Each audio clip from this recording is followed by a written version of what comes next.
Good morning and welcome to this informational video provided by me, Captain Victor Mose. And this is an information video regarding our new winch system for our helicopter and Unit Rescue 5. Now, as with all good situational videos, this is going to start here in the locker room where we're talking about personal protective equipment. Now, especially for our new flight engineers out here getting certified, this will be your gloves, your helmet, and your harness.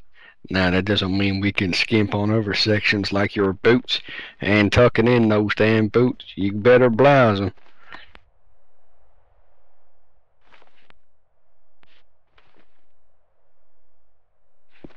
As you can see, he's getting ready. You gotta make sure you do.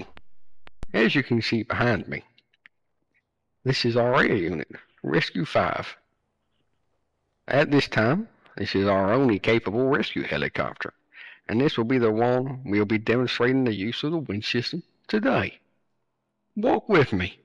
As you can see, as we get closer to this unit of a helicopter, it's a rather large piece of equipment. Now, as OSHA says, when it comes to large, heavy machinery, what do we remember? What did we talk about at the start?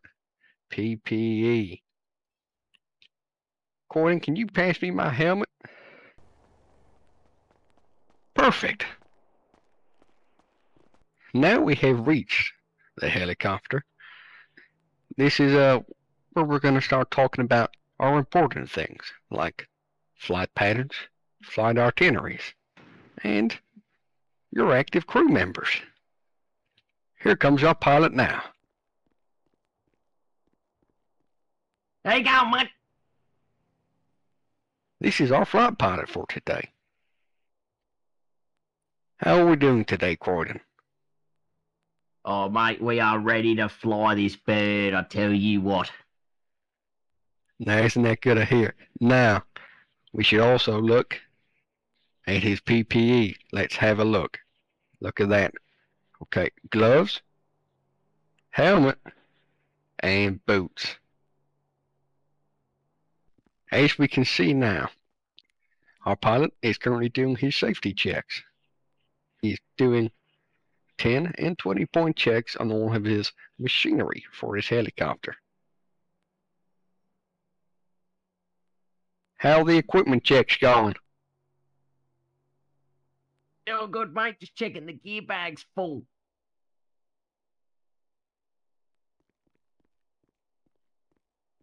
See, it's your duty as the flight crew, flight engineer, or the pilot to make sure the head in tip-top shape to be out and flying today.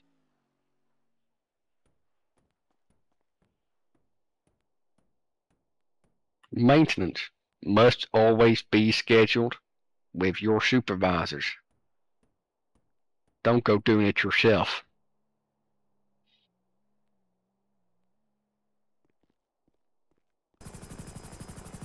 Remember, landing zone and takeoff zone should be kept safe and secure at all times. Equipment checks for any loose, volatile, potentially dangerous loose equipment should be done at your 10s, 15s, and your 45s.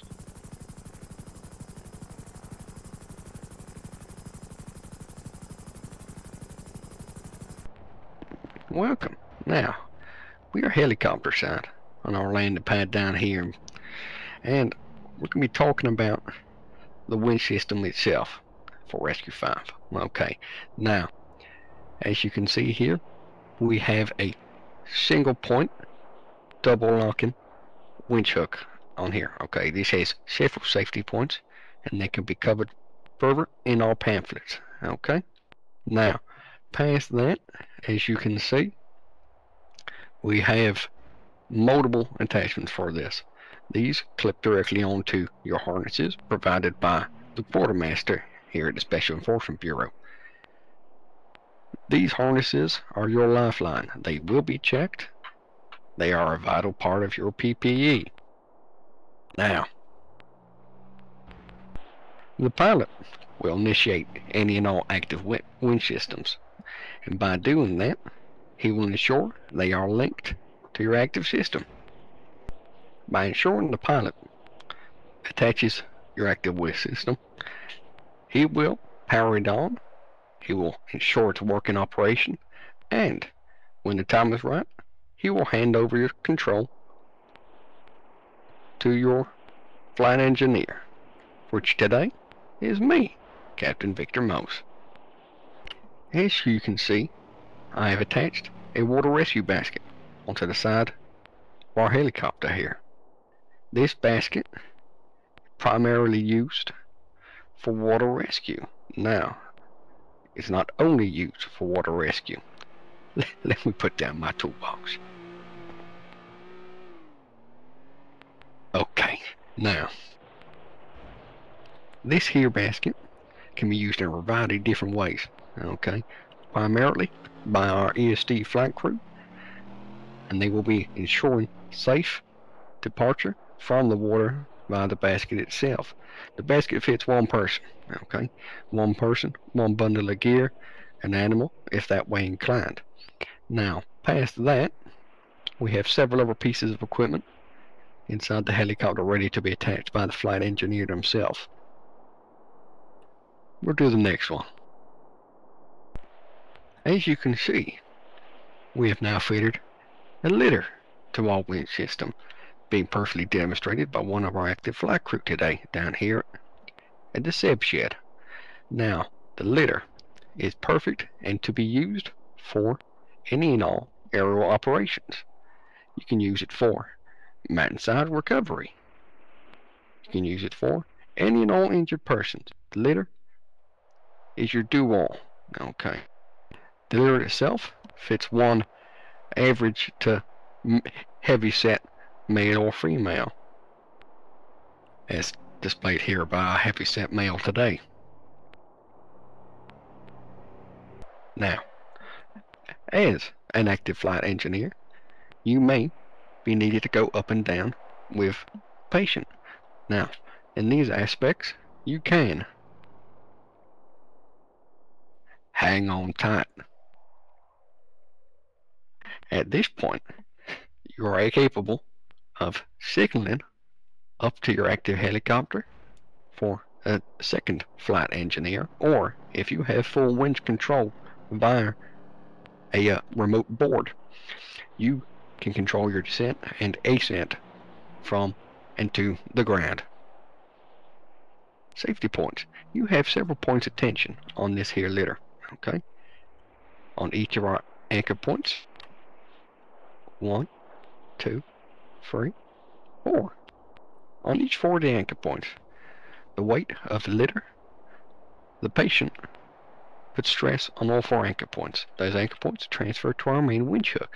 Now, the main winch hook will receive a primary service before and after every scheduled or unscheduled flight of Rescue 5. The litter equipment.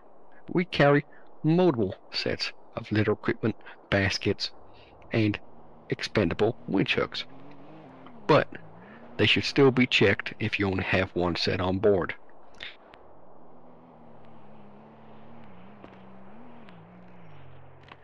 As you can see here, this is the flight engineer's attachment point. Carabiners and hooks are what attach to your harness. Now, as you can see by these attachment points, this is where you secure yourself with your safety checked harness. Now, from here, and from your remote board, you can lower and raise. Now, this should always be done safely and with due consideration of the terrain below.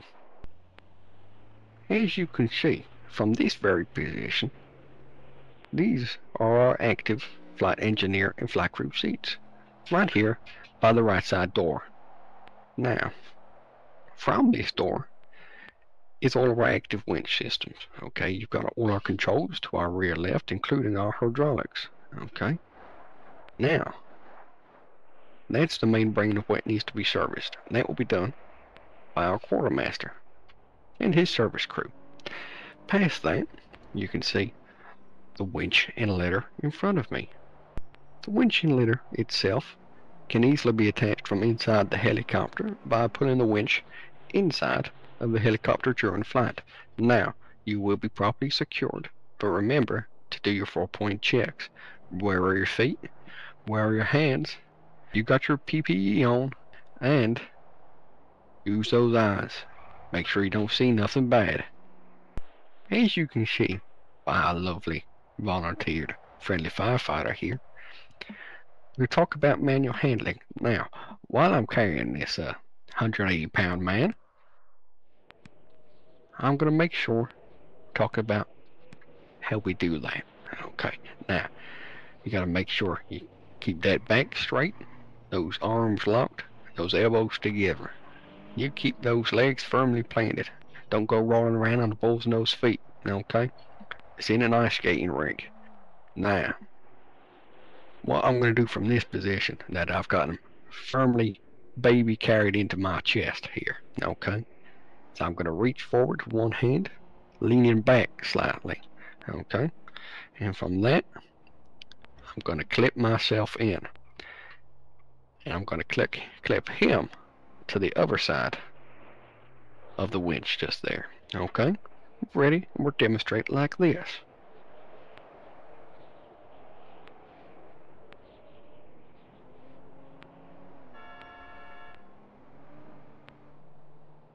Now, as you can see from our slightly precarious positioning, I have myself and a volunteer firefighter here secured to the winch on the side of the helicopter. Now, we are doing this immobile, down on the ground at this point in time, but the points are all still the same.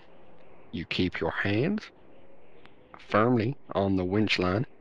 You keep your eyes up and down. Up at your winch, watching your speed. Down at your connection to the winch.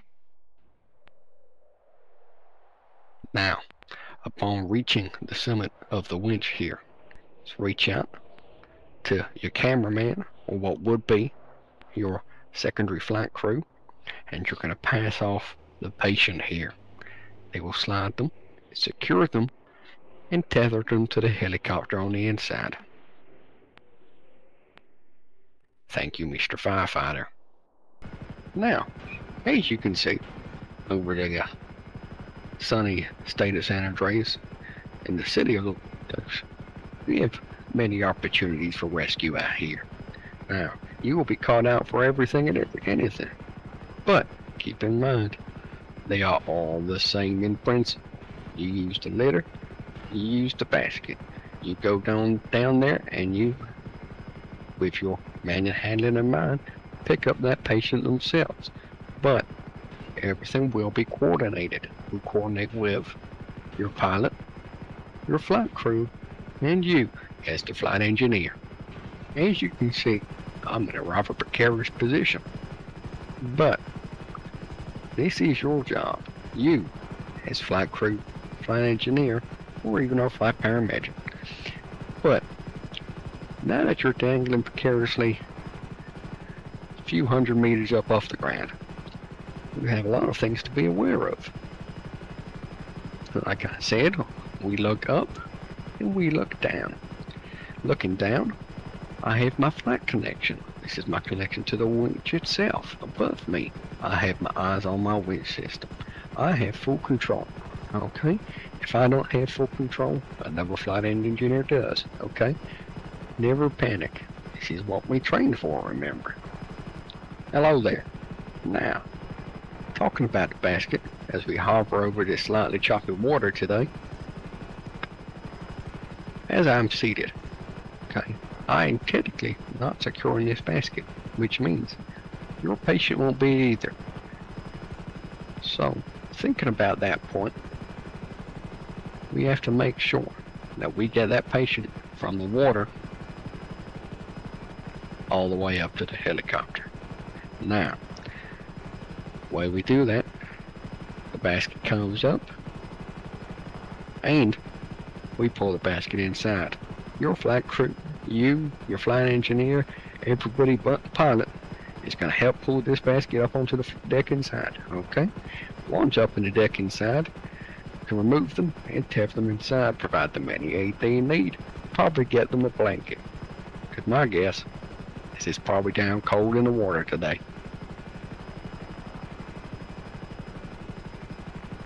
You have to remember, at this point, you're looking at one of several situations. Are you looking at a straight to hospital transfer? Are you looking at a mobile transfer? Will you be handing off to a mobile ground crew, an ambulance, an EMT, or perhaps another one of our ESD deputies ready to transport straight to hospital? Or are you landing directly at the hospital? If you are landing directly at the hospital, make sure the hospital is aware of your arrival down to the minute. They've got to be ready to transfer that patient. Now, as your ground crew, your transfer team, or the flight team themselves have to remember, you cannot move the patient from this vehicle until, that's right, those rotors have stopped spinning. Remember, those rotors are fast, and they're too fast for you. Now, as I know, as you watching this know, and as our pilot here today knows, there's lots you have to keep thinking about when you're up there in the sky and when you're down here on the ground. Now, you gotta remember your safety, else you're shaking hands with danger.